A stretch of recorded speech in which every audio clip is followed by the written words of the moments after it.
What's up, everybody? This is Brandon Ramsey from the Construction Crew and Construction Crew Strength Systems. About a week or two ago, I uploaded my upper body warm-up and mobility work that I do before like a max effort or dynamic effort upper body day. So if I'm bench pressing, overhead pressing, anything like that. And this is the same video except for my lower body days.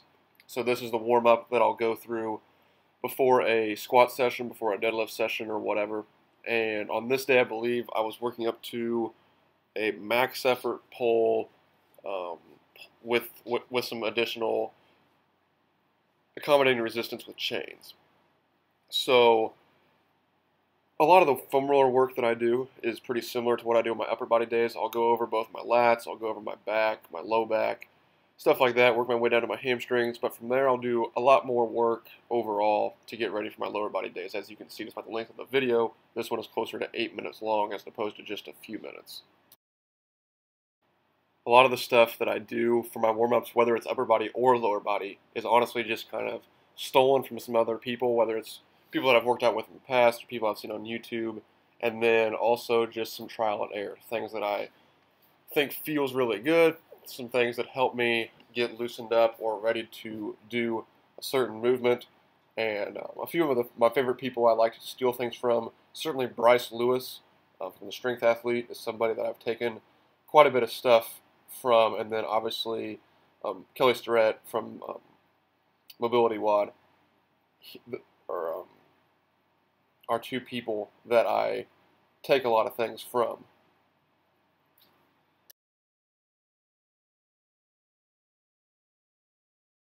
And I know I mentioned this in my upper body video, but I'm not really going to debate whether foam rolling pre-workout is the best thing in the world or the worst thing in the world. I don't necessarily even have an opinion or care. I just simply think that it feels good to go over some tight spots, just to get a little bit loosened up. I think it's just a good way to get your body prepared for whether it's a heavy bench session, a squat session, a deadlift session, whatever it is. I think it just kind of gets your body ready to go and feeling a little bit more limber for whatever it is you may be doing. But as you can see, that I literally spend maybe a minute and a half to 2 minutes foam rolling before I move on to some other things. So like I said, I don't necessarily have an opinion on whether it's most beneficial or it's not beneficial or anything like that. I'll leave that to some other people to argue, but I just think that it feels good and it's something that I enjoy doing just for a couple minutes pre-workout.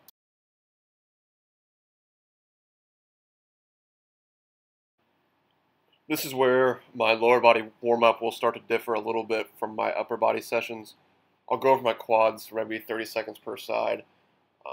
I think this is really what feels best in terms of getting me loosened up to either squat or deadlift. I just, run over any tight spots. It feels really good on my quads. Kind of get on the side of my legs there and just kind of rock back and forth, roll over some spots just to loosen it up. And then from there, I'll move on to my lacrosse ball.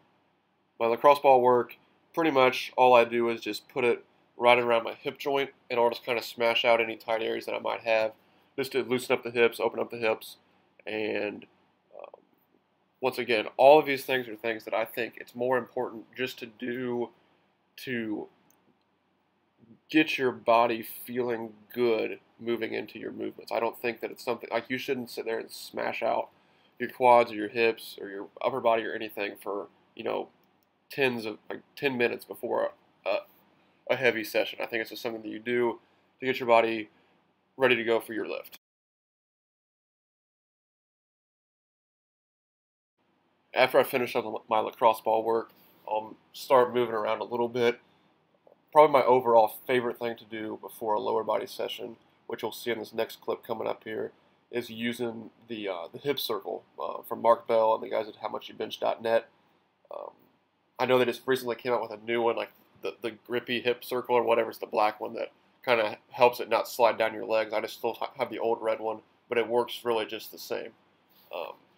I'll just put it around my legs. I'll do like 6 steps on each side going forward, as you see here in this clip, and then I'll do the same thing coming back, just six steps each way. This is This feels amazing. It's a great way to open up your hips. You really start to burn literally just after doing 6 to 8 steps on each side. You can really feel it in your hips. Your hips start to burn, and this is definitely my favorite warm up to do for the lower body.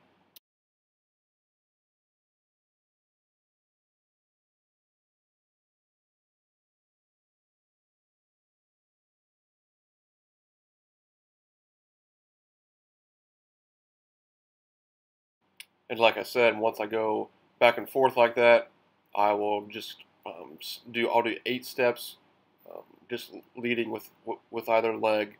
Um, Pretty much the same thing as going forward and back. This just really opens up the hips and gets you feeling good moving into your squat or deadlift. So after I finish up with the hip circle, I'll move into some little warm-ups that I'll do with a kettlebell. So I'll just do like 8 to 10 kettlebell swings, as you can see here. Really just focusing on squeezing my glutes at the top of the movement. This just is a great way to activate your glutes and get moving around just a little bit. After I do the kettlebell swings, I'll move on to some wall deadlifts or whatever you want to call them. This is something I actually stole from Mark Lobliner when I saw him do it. I think Dr. Stu had him working on it to work on his mobility for a while. I think this has honestly been a big benefit to my squat. It's really forced me to learn to really sit back into it, reach my butt back, as opposed to falling forward as much. I'll just do like 5 or 6 of these, focusing on not having too much forward knee travel to hit the wall, and also really reaching back with your hips in order to get deep into the squat.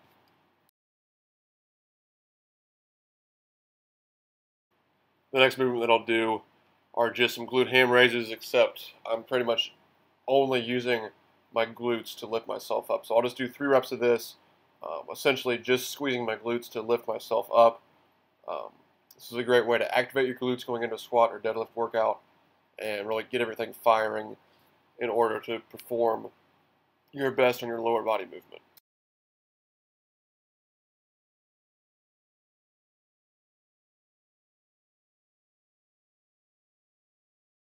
The last thing that I'll do before moving into my actual warm-up sets is this quick little barbell circuit that I stole directly from Bryce Lewis.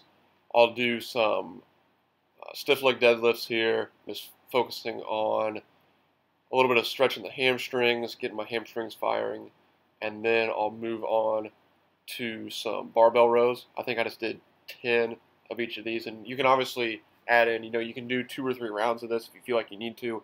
I typically just do 1, just because, like I said, with everything, I just kind of like to get moving, get loosened up, as opposed to like really getting all stretched out and stuff before a workout. So I'll do about 10 stiff legs, 10 barbell rows, and then move on to the next little complex, which is just 10 quick little, clean motions where I'm just focusing on moving the barbell, keeping it close to my body, getting my elbows up, and then I'll do some overhead squats, which is something that I've really improved. I went from probably 6 months ago not being able to perform an overhead squat to being able to perform one pretty well here.